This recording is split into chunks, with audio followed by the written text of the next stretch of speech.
Hai adik-adik, kembali lagi dengan Kak Rina di online Class on Awan. Kali ini, gimana kabarnya adik-adik? Semoga semuanya dalam keadaan sehat ya. Kali ini kita mau belajar kelas 5, tema 8, subtema 1, manusia dan lingkungan. Di pembelajaran 4, kita akan belajar bahasa Indonesia dan PPKN dan IPS di halaman 29 sampai dengan 34.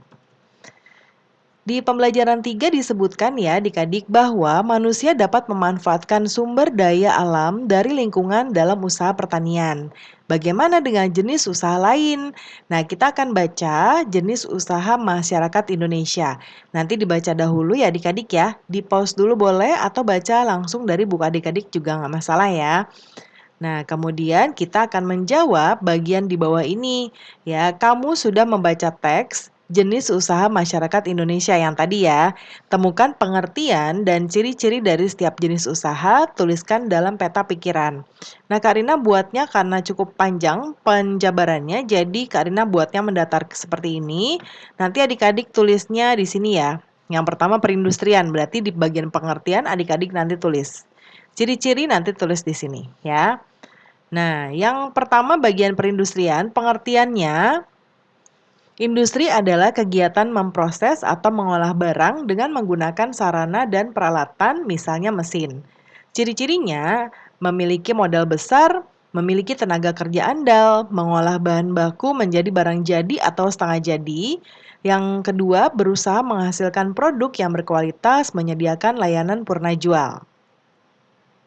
Kemudian yang bagian perdagangan. Pengertiannya, perdagangan adalah semua hal yang berhubungan dengan kegiatan jual beli. Ciri-cirinya mempunyai tempat penyimpanan barang yang dibeli dari produsen sebelum dijual lagi kepada pengguna. Yang B, mengemas barang dagangan dengan baik dan menarik bagi konsumen. Lalu yang ketiga, menyediakan kemudahan layanan bagi konsumen dalam memperoleh dan membayar barang dagangannya. Lalu yang terakhir di bagian ketiga ada jasa. Pengertiannya, jasa adalah segala aktivitas atau manfaat yang ditawarkan kepada orang lain atau konsumen. Ciri-cirinya mengutamakan layanan yang baik kepada konsumen. Yang kedua, membutuhkan keahlian khusus sesuai jasa yang ditawarkan.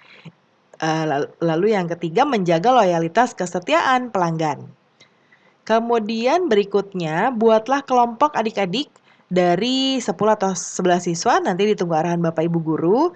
Lalu yang pertama tugas kita, jenis usaha apa yang dilakukan keluargamu dan tetanggamu? Apa manfaatnya? Tulis hasilnya dalam bentuk tabel. Ini disesuaikan dengan kondisi lingkungan adik-adik. Karina contohkan misalnya ada Edo, ya dokter misalnya. Nah, manfaatnya pelayanan kesehatan masyarakat.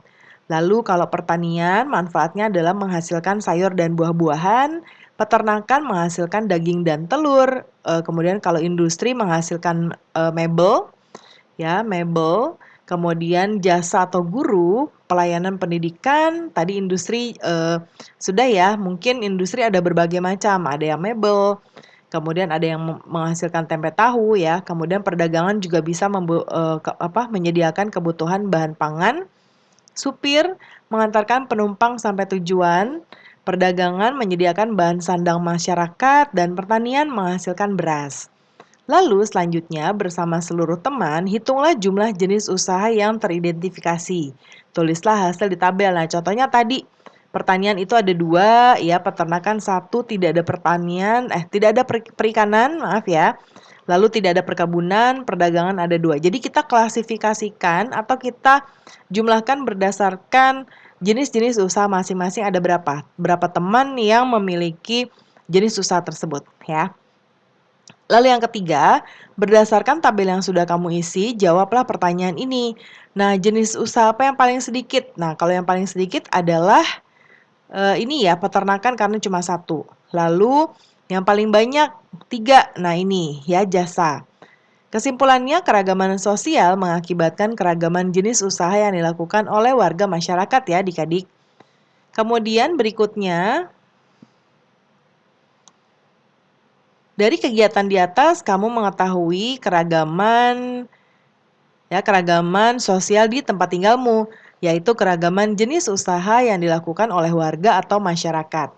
Bagaimana sikapmu atas keragaman tersebut? Tulis di kolom berikut ini ya. Sikapnya yang pertama, menghargai dan menerima adanya keragaman usaha yang diciptakan masyarakat. Kemudian yang kedua, memandang keragaman usaha adalah wujud kreativitas masyarakat di sekitar kita. Lalu menganggap keragaman usaha warga masyarakat adalah dorongan bagi kita untuk lebih baik. Yang keempat, menciptakan persaingan yang sehat untuk mendorong kemajuan di masyarakat sekitar.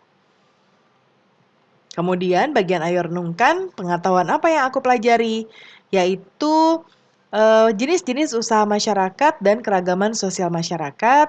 Kalau bagian keterampilan, kita tadi sudah buat peta pikiran ya dan membuat laporan. Lalu yang aku kembangkan, sikap yang aku kembangkan adalah sikap teliti dalam membaca teks, menghargai perbedaan pendapat dengan orang lain, dan toleransi atas keragaman sosial. Nanti disesuaikan ya adik-adik ya dengan refleksi adik-adik ketika belajar hari ini. Apa yang dapat aku berikan kepada lingkungan dengan pengetahuan, keterampilan, dan sikapku? Dengan pengetahuan, keterampilan, dan sikapku, saya akan lebih menghargai keberagaman sosial yang ada di lingkungan sekitar. Nah, berikutnya ini ada tabel ya adik-adik, jenis usaha yang dilakukan masyarakat sekitar. Nah, ini Karina juga bisa contohkan untuk adik-adik, nanti disesuaikan dengan kondisi lingkungan sekitar ya. Biasanya jenis usaha yang ada itu ada salon, ya ini yang contoh dari buku, lalu ada warung ya, kalau warung biasanya banyak sekali. Biasanya yang dihasilkan atau yang disediakan adalah bahan makanan ya, manfaatnya menjaga kesehatan. Tukang batu misalnya di bangunan ya, manfaatnya adalah membuat tempat tinggal. Petani menghasilkan padi untuk sumber bahan pangan, ada dokter juga untuk layanan kesehatan, manfaatnya untuk menjaga kesehatan. Nah, pembelajaran kita sudah selesai ya adik-adik. Semoga pembelajaran kita hari ini bisa bermanfaat. Terima kasih sudah menonton sampai akhir. Mohon dimaafkan apabila ada kesalahan dalam perkataan maupun dalam materi yang diberikan. Sampai jumpa di pembelajaran berikutnya.